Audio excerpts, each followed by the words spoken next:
In a series that's all too known for touting the actions and personalities of larger-than-life superheroes, punctuated by amazingly epic fight scenes overflowing with emotion, My Hero Academia Season 4 Episode 4 managed to pull the heartstrings of every fan by doing little more than lifting a finger.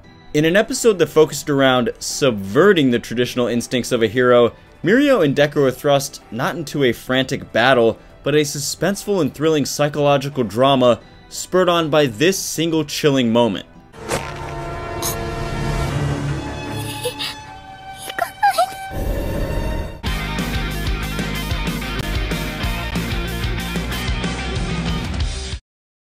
What's up? It's Truth Hero, and today we'll be reviewing My Hero Academia Season 4 Episode 4, diving into the philosophy of why Mirio and Deku didn't save Eri when they had the chance, as well as explaining why this episode in particular is an absolute masterclass in ethical dilemma.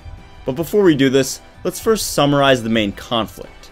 When out patrolling, Deku and Mirio come across a terrified Eri who bumps into Deku as she's running away from something she clearly fears.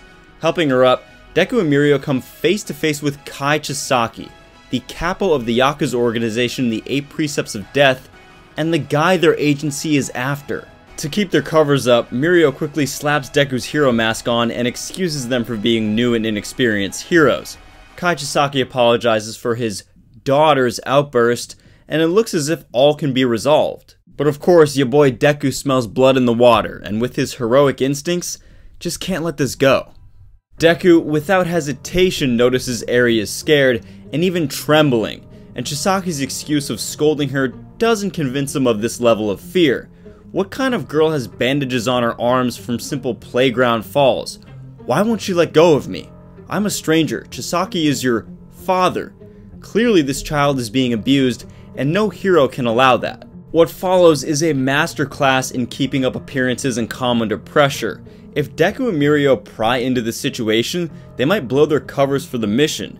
If Deku does nothing about Eri in his arms, Chisaki will be suspicious since no hero would just abandon a scared child. Chisaki and Mirio both deserve Oscars for their performances in maintaining their facades. Chisaki, a stoic parent who doesn't want to reveal family secrets, and Mirio is a hero who feigns ignorance while protecting his agency and the mission. Just when things look like everyone will be exposed, Eri quickly retreats into the shadows with her supposed father, and the heroes avoid this blood-chilling murderous intent. It's over. All the tension and nerves that built up in the air suddenly dissipate, just as the clouds above finally release their rain. This moment, ever suspenseful, it's over in a flash, yet Deku is left particularly disturbed. But why? He knows his mission with Mirio is to go on a simple patrol and learn the basics of being a hero. He knows the mission of the Nighteye Hero Agency is to track Chisaki and his criminal organization. He knows he can't blow his cover with this agency in doing something so rash like saving this little girl. So what's up with him? There are many reasons why a hero in this position would not act. Perhaps they don't want to impose their views on someone else's parenting. Maybe they don't have enough people to take on this mysterious Chisaki. And in this case, they want to preserve the secrecy of their mission and agency. So I ask again, why can't Deku just put this behind him? After all, he's following the tutelage of a top professional hero with years of experience. Certainly Sir Nighteye and even his senpai Mirio Togata know best. So what gives? Deku's inner conflict about not saving this precious girl actually stems from a deep ethical divide when evaluating the morality of an action.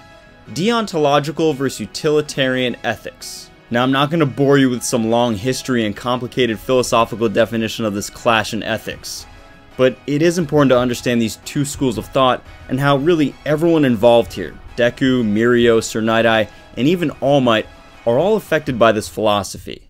Deontological ethics state the morality of a decision is based solely on one's duty and moral obligation to perform it, regardless of any consequences. This means saving Eri is imperative, since rescuing a child who is being hurt and abused is a moral obligation.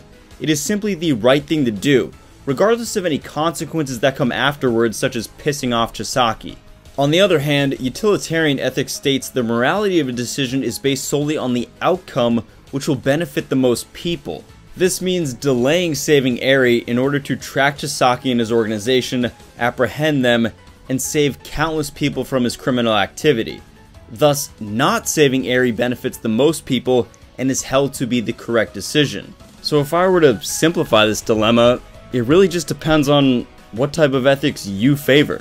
If you are drawn to your moral duty through deontological ethics and find it a responsibility to save a child in a helpless situation, then save Eri, right now, regardless of any consequences. It is the right thing to do.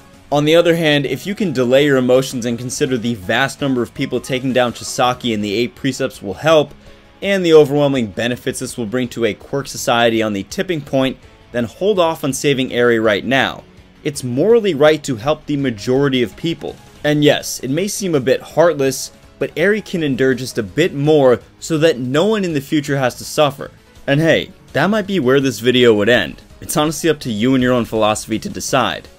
But the problem presented in not saving Eri in My Hero Academia is a bit different, because Eri herself is the key and centerpiece of Chisaki's criminal organization, and potentially all the danger that could befall the majority of people living in an ever-fragile society. Saving Eri right now would leave Chisaki no method of achieving his organization's goals. He has no centerpiece to his operation without her.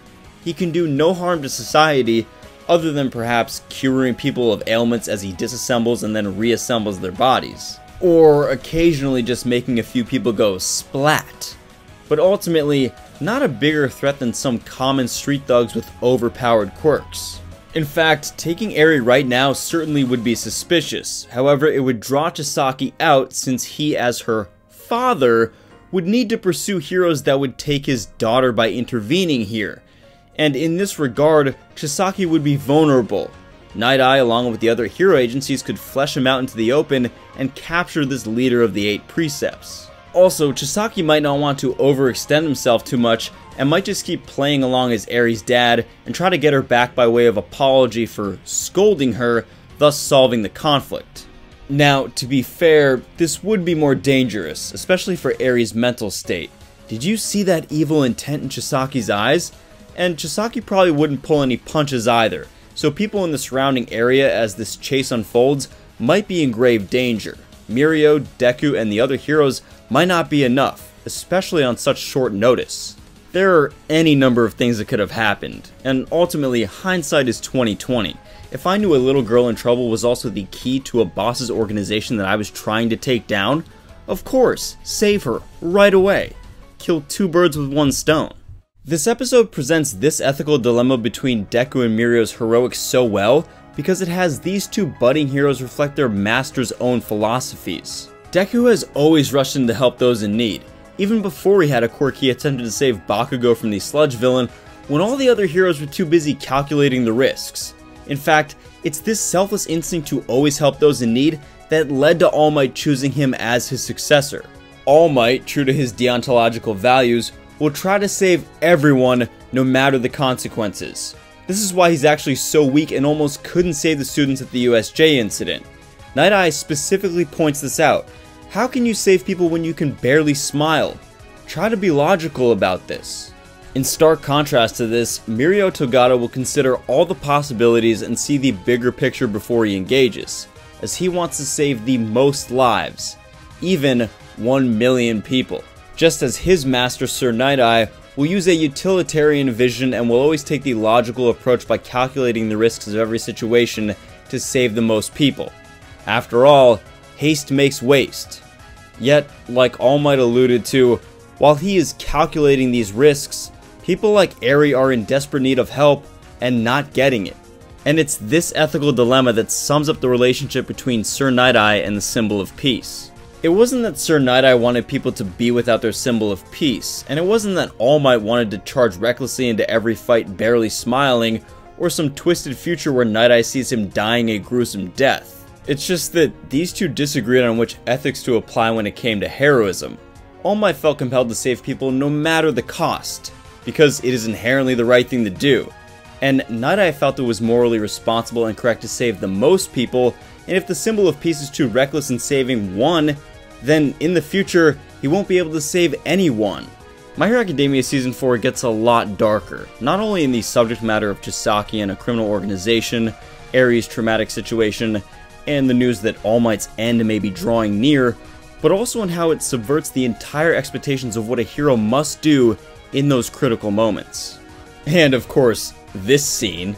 Deku finds himself in an almost entirely different world of heroes, where resisting your righteous emotions and that natural heroic instinct in favor of logic and a calculated plan reigns supreme. What happens when Mirio decides to rush in and save the day? What happens when Deku decides to approach things logically? This is at the heart of what this arc seeks to answer. In terms of my thoughts on the rest of the episode, I think it did a fantastic job showcasing Chisaki's rage and how this really reflects on not only the episode's theme, but the arc in general. Chisaki is shown to be this cold, calculating villain, and he's very careful around not only the League of Villains, but also in this episode, the heroes, even if they're just noobs. Yet behind closed doors, he can certainly make his frustrations known, and he has quite the temper. He's a bit of both. Let me know down below in the comments, what path of heroism would you take? Deontological or utilitarian? Do you save Eri immediately, or do you wait and try to save as many people as you can? Let me know your thoughts and theories below. Also, I plan to do more philosophical breakdowns of these episodes. However, do you guys want me to do more laid back, sort of chapter review style reviews of these episodes? Let me know that as well. If you like My Hero Academia content, philosophical content, and reviews, consider enrolling at UA today by subscribing. Thanks for watching, and until next time, plus ultra.